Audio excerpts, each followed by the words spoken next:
Hello there, Dave Keller here with Market Misbehavior, and welcome to the latest edition of the Market Misbehavior Podcast.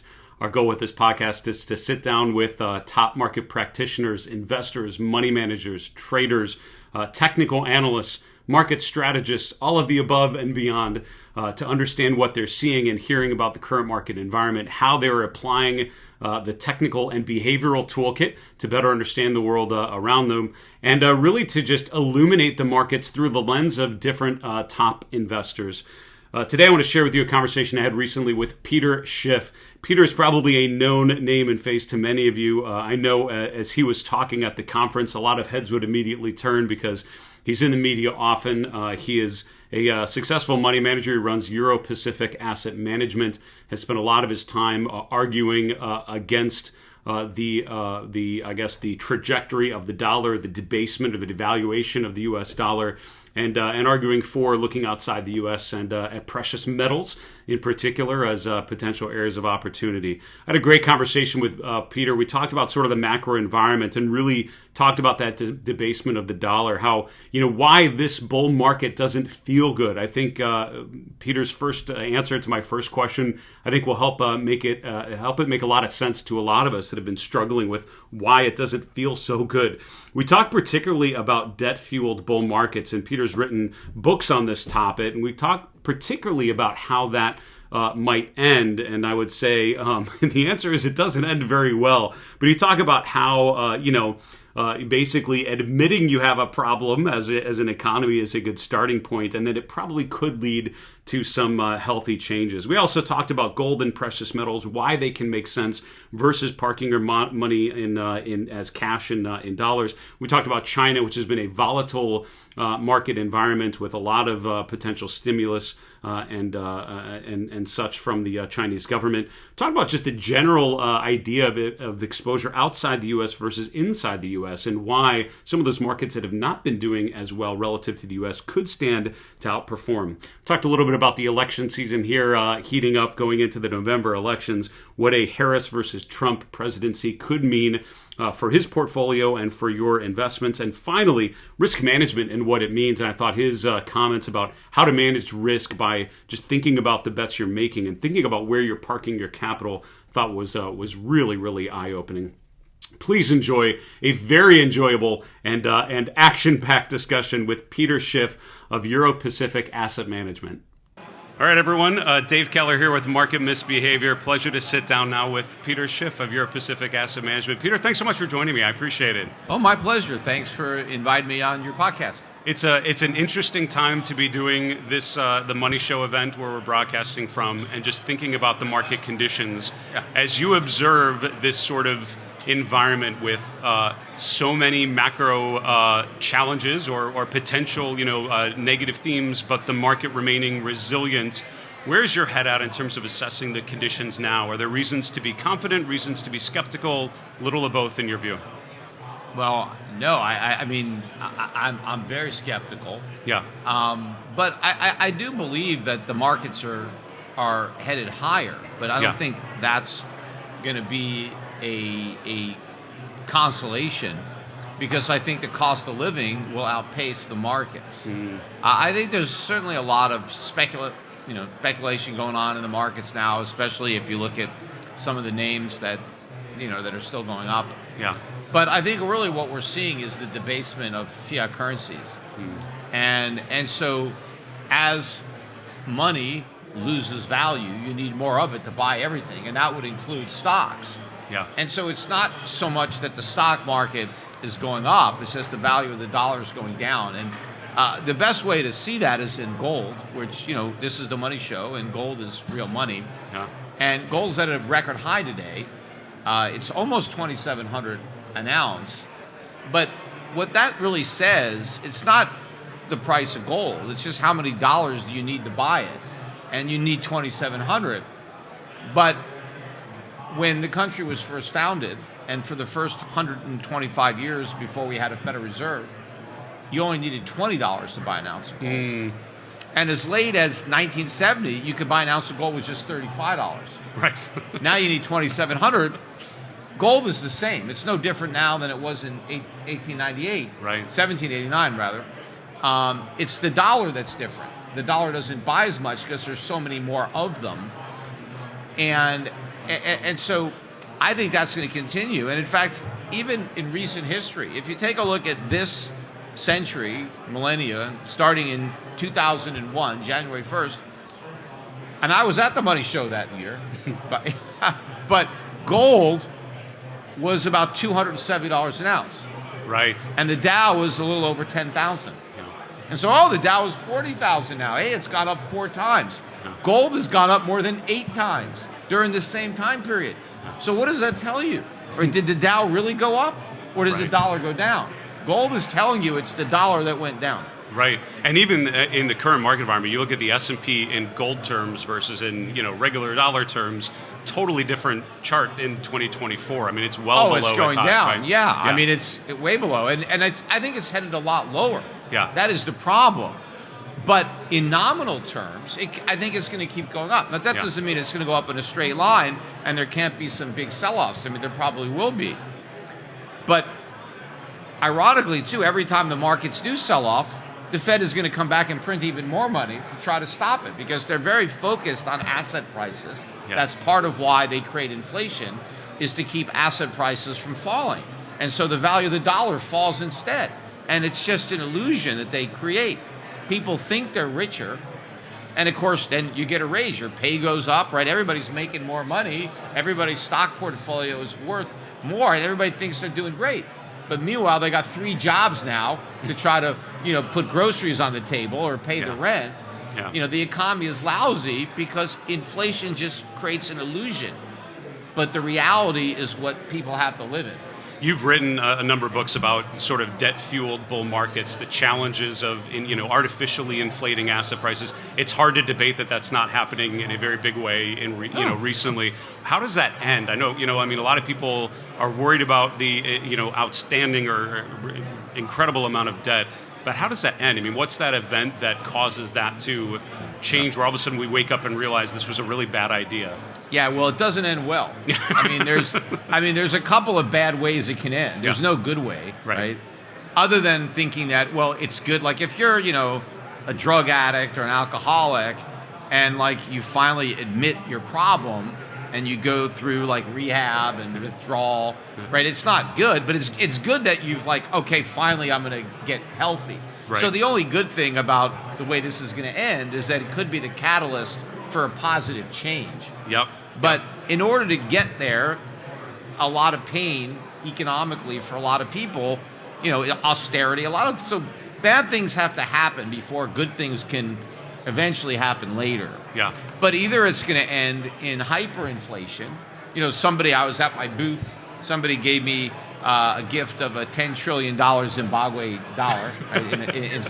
They're collector's items now. That's all they're worth, right? Yep.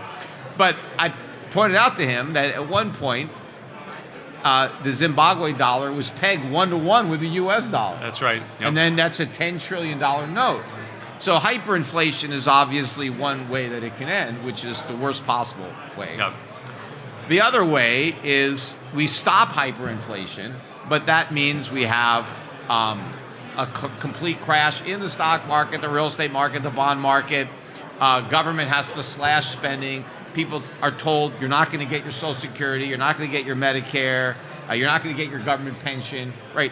Banks are going to fail, depositors are going to lose money, people are going to be told, you're wiped out. A lot of people are going to lose a lot of money. If we don't do that, they're going to lose even more money through purchasing power. So it's either I'm going to lose my money or my money is going to lose its value. But those are the two alternatives. That's how this ends. Now, the scary part, though, about the potential ending is rather than a catalyst for positive change, it's the opposite. So if the government, let's say we have this collapse or runaway hyperinflation, and the government is able to convince the public that this is why capitalism doesn't work. Like this is the result of corporate greed run amok, and we need a complete government takeover of the economy, that we need to go all in now on socialism. We're not just democratic socialists, we're full on socialists, right? Mark, whatever. And so we have a complete loss of what's left of our individual freedom, and the government basically takes over everything, which would not be legal constitutionally, but who the hell knows? They just declare it a national emergency, and like the Constitution doesn't matter. Right. But so either it's a catalyst to go all in on socialism, or hopefully the public will realize that government did this to us. This is the consequence of all this government interference in capitalism, this mixed economy. We need to unmix it. We need to go back to a pure free market capitalism, the one that our framers gave us when they ratified the Constitution.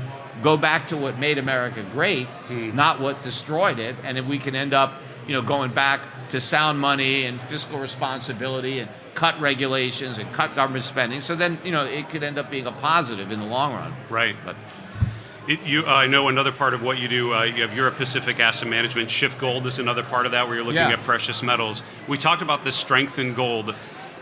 What would you tell an individual investor who's hesitant to have a big gold position, just because it's not stocks and AI and other things that we've heard about? What should compel investors to consider gold now? Well, gold to me is money and it's savings. So I don't look at it as an investment. Right. So to the extent that you want to have savings, you want to just set money aside to spend in the future. And I'm not talking about the money that you want to invest, right? The money you want to save. That should be in gold. I mean, long-term savings. Because you can't rely on dollars. Yeah. The dollar's already lost more than 99% of its purchasing power against gold, and it's going to lose another 99% from here. It just might not take 100 years. Yeah. It could take 10 years. So you just, I would not be concerned at all about holding gold. The more gold you hold, the less you have to be concerned. I would be concerned about holding dollars. Right. But that doesn't mean you should give up on investments. Yeah. Right. So you should still invest money, but recognize that investments, come with a lot of risk, a lot more risk, I think, than gold. But they do come with better long-term returns than just owning gold, right, and doing nothing with it, just holding it. But what it will do is maintain its value. But the thing is, I think that right now gold is still undervalued. So I think there is a little bit of an investment, angle, because I think gold is mispriced. I don't know where it should be right now, but much higher than 2,700. Right. And I think even silver is even more mispriced than 32. So silver is also money, and you can save silver, right? Because at one point, right, our money was gold and silver. Quarters and dimes and half dollars were made out of silver. That's what they were. They were coined silver. Yeah. And even paper dollars were redeemable in silver or gold, because gold was our money. The original definition of a dollar was a weight of gold. That's what dollar was. It was a measure of a quantity of gold. We just got paper that represented receipts for those dollars. Right. The paper, in fact, if you look at a dollar now, a bill, it says this Federal Reserve note. It doesn't claim it's a dollar. It's a note. What's it a note to pay? Well, now it's a note to pay nothing. But originally, it was a note to pay dollars. Yeah. The dollars were gold that the Federal Reserve held. Yeah. Wow. You do a lot of focusing outside the U.S. for opportunities. Can we talk about China for a moment? You've had obviously a big rotation, a lot of volatility recently with, the Chinese government talking about stimulus. Do you see opportunities in China given what we've seen here recently? Yeah, I do. And it's not because of the government stimulus. It's in spite of the government stimulus. Okay. Right? The government can't stimulate the economy. It sure as hell can sedate it. But the only way the government stimulates the economy is by getting out of the way. But that means that it was the government that was in the way in the first place that was causing the problems in the economy. But look, there's a lot of positives going on in China. Yeah. And my emerging market fund is overweight China. Okay. I think that the stocks there are very cheap, even relative to all the risk that's there. They're cheap, in spite of that. Yeah. Right? Because you would expect the stocks to be cheaper because there's more risk, but it's even cheaper than you would expect. Right. So you have a lot of value and a lot of upside potential in China. Got it. Especially if you have a longer term horizon. I think the further into the future, the brighter it looks for China. The pendulum is swinging in the right direction there. Yeah. Here, it's still swinging in the wrong direction. Hopefully, we can change that. But there's a lot of free market capitalism going on in communist China. In many cases, more so than going on here in America. Yeah. And so I think that investors should be there. I think the returns will be phenomenal over time, especially if you pick the right stocks. Yeah. And I don't recommend that people go out and try to do that themselves. Again, just buy my emerging market fund. Yeah. Get your exposure that way. Right. Because at least I got a team of certified financial analysts. I mean, we spend all day. They spend all day looking at these stocks, and then we don't just buy a stock and forget about it, right? Yeah. We're following it. We're contacting management. We're making sure that what we expected to happen when we bought the stock is happening now that we own the stock. Yeah. So that we may decide, well, should we sell it, right, or do we want to continue to hold it? So rather than having to do that yourself, just buy my fund and then let other people do it for you. A lot of investors, I'm sure, here at the conference are probably very overweight the U.S. because a lot of technology, everything have grown so much. I know a lot of people have avoided going outside the U.S. just because the U.S. has been so strong. What would you tell some? What's the argument for increasing your ex-U.S. exposure, not necessarily China, but elsewhere, given the valuations that we've seen rising in the U.S.? Yeah, well, I mean, you want to sell high and buy low. I mean, if you look historically, the U.S. stock market has really never been this expensive relative to the rest of the world. Yeah. But at the same time, our GDP continues to fall relative to the rest of the world. So you can go back 20 years ago when U.S. stocks were a lot cheaper, our economy was actually a lot bigger. Yeah. So the world is getting bigger in relation to the U.S., but our stock market is going the other way. We're getting smaller, but stocks are going up. So our stocks are very overvalued. And, eventually that's not going to be the case. I mean, you're going to, at a minimum, revert to the mean over time. Yeah. And so people should be moving money away from U.S. assets. But it's not just U.S. stocks that are so overpriced. Right. It's the U.S. currency that's overpriced. So, it's going to be two things that are going to be hitting U.S. stocks from a real term. It's going to be U.S. stock prices falling in relation to foreign stocks, particularly the emerging markets. Right. But then the dollar falling relative to those currencies. Yeah. And so that's going to impact, the equity values twice, not just the PE of the stock or the market cap, but then what's the currency worth? Right. So I think Americans who are invested abroad are going to do very well, just like they did in the 1970s. If you go back to the 1960s, it was very much similar to the mentality we have today. You had the Nifty 50, you had the one decision stocks, the Polaroid, Xerox. Sure. It's not that many people who's buying Polaroid and Xerox now, right? But back then they were like the AI They stocks. were the juice, yeah. Yeah, yeah. And so that's what people were buying. Yeah. Those portfolios, those Nifty 50 portfolios got killed in the 70s. Yeah. People made money in Japan, in Germany. Yeah. They made money in oil. They made money in gold. Yeah. In soybeans. I mean, so not the thing. So it was the very opposite. So the people who saw that change coming made a lot of money in the 70s. The ones that didn't lost a lot of money. Yeah. Right. Yeah. Now, by the time early 80s came around, it flipped back. But, it took 20% interest rates, and Ronald Reagan to really stop that. I don't see 20% interest rates or anything close. There's no Paul Volcker coming, and there's no Ronald Reagan. Right.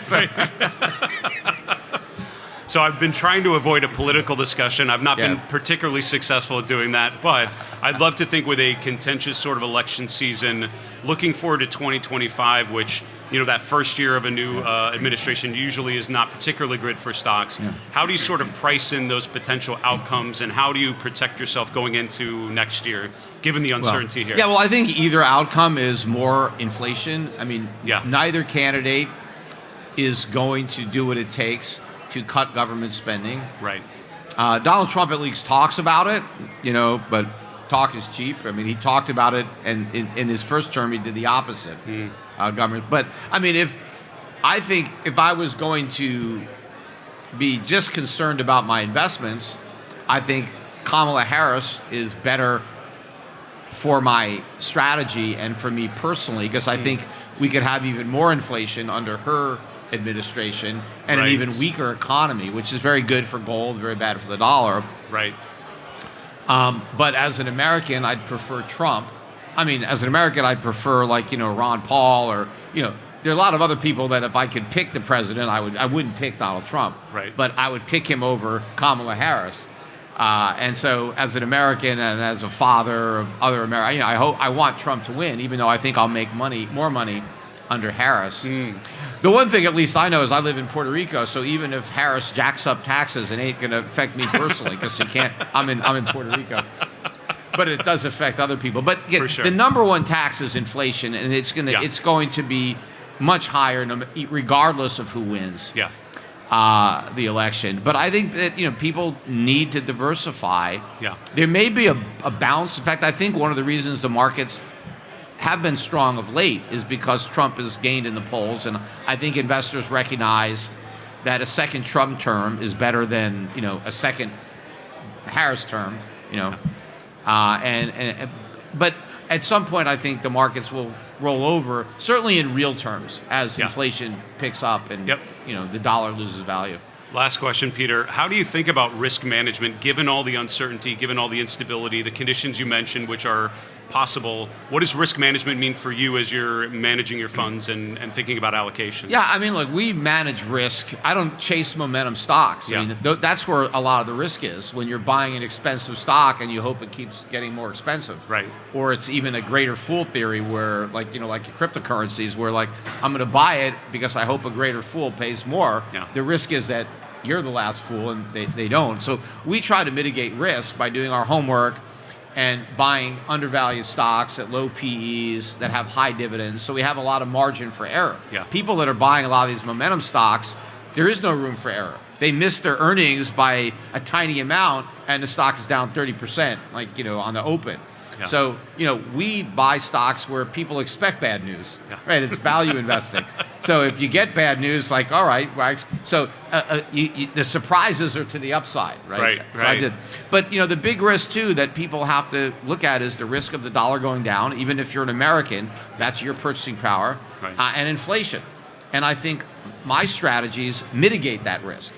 So I think that's one of the most important things people can do is implement my strategy, at least with a portion of their overall portfolio, to mitigate against the inflation and the risk of the dollar. So people, should, hopefully we'll pick up some clients here at the Money Show, but people who are listening, they can go to Europac.com, my website, and contact our advisors about our strategies. Anybody can buy my funds.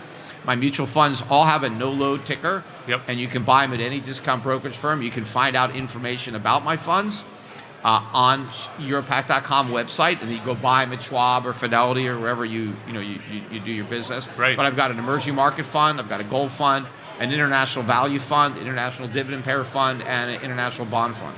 That's fantastic. Yeah. Peter, it was a pleasure to meet you. Thanks for sharing comments with us. Enjoy the rest of the conference. All right? Great. My pleasure. Thanks, Peter. Bye-bye.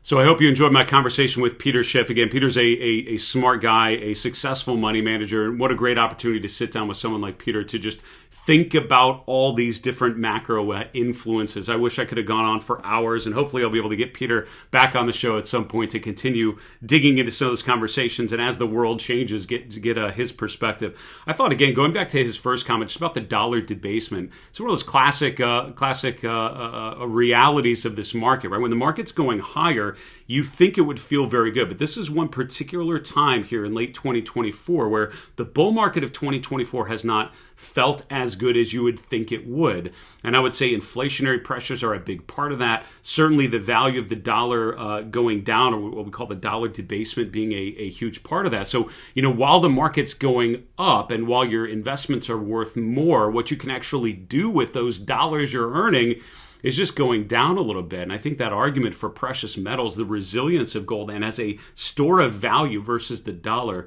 thought were really, really thought-provoking. And I'll certainly look forward to digging into a lot of those topics in the weeks and months to come. I'm Dave Keller with Market Misbehavior. Thanks so much for joining to the podcast. Appreciate you sharing this on our YouTube channel with anywhere that you can. Make sure you drop a comment. Who else should we interview for the Market Misbehavior Podcast? Again, I'm Dave Keller with Market Misbehavior, and remember, it's always a good time to own good charts. Have a great one.